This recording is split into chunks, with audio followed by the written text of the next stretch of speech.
Be, Pa. anong gusto mong ulam ngayon? Gulat! Sige, tara. Magluto tayo. Let's go!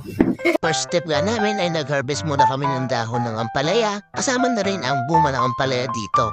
At sinamahan na rin namin ang kamatis, tsaka talong.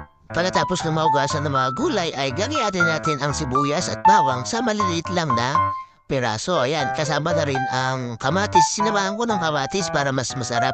Ginayat ko na rin ang ampalaya pero tinanggal ko yung buto sa loob kasi medyo matigas na at sinamahan ko rin ang isang pirasong talong. Ayan, ginayat ko na ang maliliit na piraso. After na magayat ay pakukulan naman natin ang karne. Inaluan ko lang ng black pepper at salt. Hintay natin golden brown ang ating karne bago natin igisa yung kamatis, bawang at sibuyas. After na mag-isa ang mga sangkap ay mekos-mekos na natin yan dyan. Sama na rin natin yung ating pinakulang munggo.